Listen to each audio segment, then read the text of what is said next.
Welcome to the legal majesty feel the glory of law. आज हम बहुत important and landmark topic पर discuss करने वाले हैं which is same sex marriage. Now same sex marriage जो है ये अभी ट्रेंडिंग में इसलिए भी है क्योंकि हमारे सुप्रीम कोर्ट में एक कॉन्स्टिट्यूशनल बेंच का गठन हुआ है और उस बेंच में टोटल 5 जजेस हैं। ये 5 जजेस डिसाइड करेंगे कि whether same sex marriage should be allowed और नॉट। अब ये जो पूरी कंडीशन बन रही है, ये कंडीशन आज नहीं बन रही है, ये कंडीशन कई समय पहले से बन रही है और आज इसके ऊपर एक कॉन्स्टिट्यूशनल बेंच को गठित किया गया। हर टॉपिक के 2 पहलू होते हैं, एक अच्छा और एक बुरा। पर दोनों पहलुओं को समझने से पहले हमें ये समझना होगा कि ये शुरुआत कैसे हुई है। इस टॉपिक की शुरुआत होती है आईपीसी के एक सेक्शन से, सेक्शन नंबर 377। ये सेक्शन क्लियरली कहता था कि ऐसी कोई भी वॉलेंटरीली एक्ट जो नेचर के अगेंस्ट है, इस एक्ट को अगर करते हुए कोई पाया जाता है तो वो पर्सन पर क्रिमिनल चार्जेस लगाकर उसे सजा दी जा सकती है। सेक्शन 377 ये कहता था। अब 2018 में एक जजमेंट आया सुप्रीम कोर्ट का, नवतेज सिंह जौहर वर्सेस यूनियन ऑफ इंडिया। इस केस में सुप्रीम कोर्ट ने ये कहा कि सेक्शन नंबर 377 में अगर कोई पर्सन कोई एक्ट कंसेंट से कर रहे हैं, अगर कोई 2 पर्सन कोई एक्ट कंसेंट से कर रहे हैं, चाहे वो नेचर के अगेंस्ट ही क्यों ना हो, तब वो क्रिमिनल नहीं होगा, तब वो कंडीशन क्रिमिनल कंडीशन नहीं बनेगी। सुप्रीम कोर्ट के मात्र इस जजमेंट से होमोसेक्सुअलिटी जो थी वो लीगल हो गई। Now what is the meaning of homosexuality? Homosexuality मतलब तो एक तरह के लोग, चाहे वो बायोलॉजिकल मैन हो चाहे वो बायोलॉजिकल वुमेन हो, अगर बायोलॉजिकली मैन 2 या बायोलॉजिकली फीमेल 2, ये दोनों आपस में किसी भी तरह की ऐसी कोई एक्ट कर रहे हैं which is against the nature, तो ये एक्ट जो हो जाएगी, ये एक्ट अब क्रिमिनल नहीं होगी।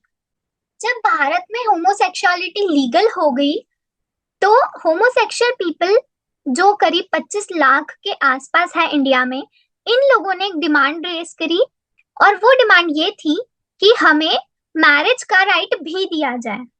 ये मैरिज का राइट उन्होंने इसलिए मांगा क्योंकि कई जगह पर ये देखा गया है कि मैरिज के कारण आपको कोई सुविधा मिलती है। लेट्स से कि अगर आप कोई एम्प्लॉय है, उस केस में अगर आप एम्प्लॉय है तो आपके स्पाउस को, आपके हस्बैंड या वाइफ को, जो जिनके भी साथ में आप मैरिटल रिलेशनशिप में हैं, उन्हें इंश्योरेंस मिलते हैं, उन्हें होम लोन में सुविधा मिलती है एंड इसके अलावा भी कई और फैसिलिटीज है जो एक मैरिटल कपल को मिलती है।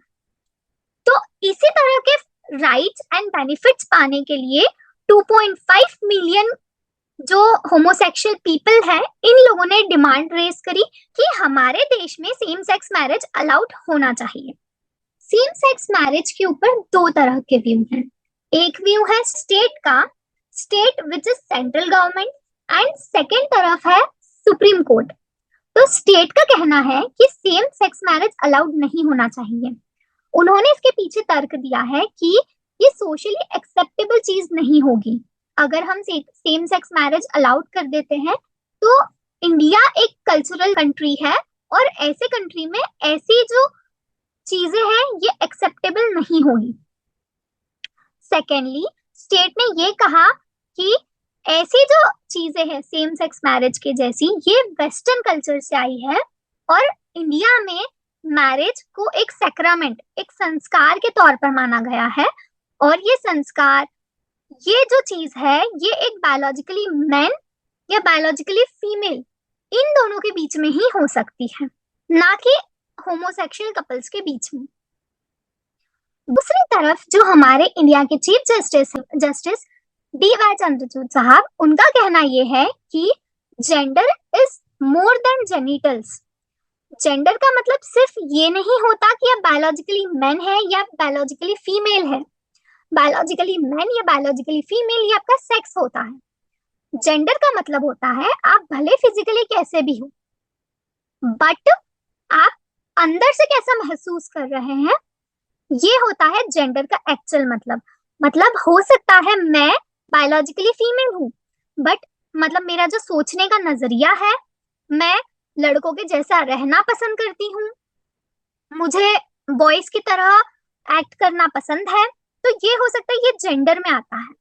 दूसरी तरफ स्टेट का कहना ये है कि स्पेशल मैरिज एक्ट जो कि इंटर रिलीजियस या इंटरकास्ट मैरिज को अलाउ करता है, वो किसी भी तरह के सेम सेक्स मैरिज को अलाउ नहीं करता। अब यहाँ पर बात हो रही है स्पेशल मैरिज एक्ट की, ना कि हिंदू मैरिज एक्ट की, ना कि मुस्लिम marriage act. Special marriage act special marriage act में जो शादी होती है, वो शादी होती है एक biologically man and biologically female की। तो इसी पर जस्टिस डीवाई चंद्रचूड़ साहब ने कहा कि स्पेशल मैरिज एक्ट को जेंडर न्यूट्रल बनाया जाए, विच मीन्स कि दो कंसेंटिंग पार्टीज या दो कंसेंटिंग एडल्ट्स, चाहे वो दोनों मेल हो या चाहे वो दोनों फीमेल हो, इन दोनों की शादी को भी अलाउ किया जाना चाहिए। I hope you all understood it well. Thank you for watching. अगर आपको पूरा सेशन अच्छा लगा है तो सब्सक्राइब जरूर करें एंड लाइक जरूर करें।